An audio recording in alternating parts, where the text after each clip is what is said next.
Hi guys, welcome back to our channel. അപ്പോൾ ഇന്ന് ഞാൻ വന്നിരിക്കുന്നത് ഒരു ചലഞ്ച് വീഡിയോ ആയിട്ടാണ്. Biryani making challenge. എൻ്റെ ഫസ്റ്റത്തെ ബിരിയാണി മേക്കിംഗ് ചലഞ്ച് ആണ് കേട്ടോ കാണുന്നത്. ഞാൻ ആദ്യമായിട്ടൊന്ന് ബിരിയാണി ഉണ്ടാക്കി ട്രൈ ചെയ്ത് നോക്കുകയാണ് വീട്ടിലുള്ള സാധനങ്ങൾ വെച്ചിട്ട്. ഇത് കുറേ കാലമായിട്ടുള്ള ഒരു ആഗ്രഹമായിരുന്നു, ഒറ്റയ്ക്ക് ബിരിയാണി വെക്കണം. ആരും സഹായം ഇല്ലാതെ വീഡിയോസൊന്നും കാണാതെ, യൂട്യൂബിലെ വീഡിയോസോ ഒന്നും കാണാതെ കണ്ട് ബിരിയാണി ഉണ്ടാക്കണം എന്നുള്ളതിൻ്റെ ഒരു ആഗ്രഹമാണ്. കുറേ കാലം അതിനിങ്ങനെ തയ്യാറെടുക്കുന്നത്.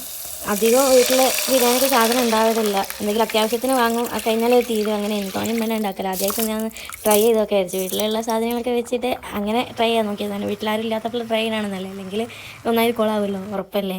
അങ്ങനെ ഉണ്ടാക്കി നോക്കിയതാണ്. എന്തായാലും തരക്കേടില്ലാതെ ബിരിയാണി ആക്കി എടുത്തിക്കുന്നത്. കാരണം മുട്ട ബിരിയാണിയാണ് ഞാൻ ഉണ്ടാക്കി നോക്കിയത്. ഇതിൽ വന്ന മിസ്റ്റേക്ക് എന്താണെന്ന് വെച്ചാൽ മസാലകളാണ് ചെറുതായിട്ടൊരു മിസ്റ്റേക്കായിട്ട് തോന്നിയത്. കാരണം മല്ലി കുറച്ച് കൂടിപ്പോയി, പിന്നെ കുരുമുളക് ഇല്ലേനും അങ്ങനെ വെച്ച് അഡ്ജസ്റ്റ് ചെയ്തിന്. ഒരു മസാല ഇനി എടുത്തിനത്, ബാക്കിയെല്ലാം സെറ്റ് ചെയ്യുന്നു കേട്ടോ.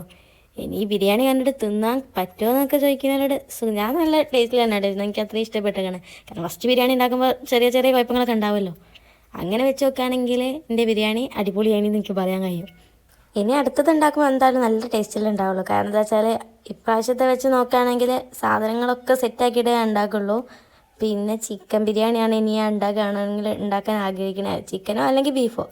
മുട്ട ബിരിയാണി എനിക്കത്ര ഒരു സുഖം തോന്നിയിട്ടില്ല, എന്താ അറിയില്ല. എന്തായാലും 2 മുട്ടയുള്ള ഞാൻ കഷ്ണം മുറിച്ച് ഇങ്ങനെ വെച്ച് ഫുള്ളായിട്ട് വെച്ച് നോക്കുകയാണെങ്കിൽ, ഇങ്ങനെ വെച്ച് കാണുകയാണെങ്കിൽ മുട്ട ബിരിയാണി ആണെങ്കിലും 4 തോന്നില്ലേ. എന്തായാലും സെറ്റാക്കിക്കിന്.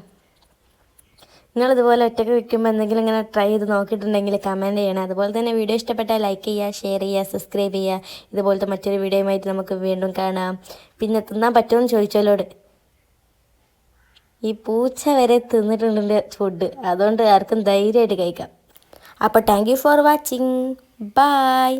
സബ്സ്ക്രൈബ് ചെയ്യാൻ മറക്കല്ലേ, ലൈക്കും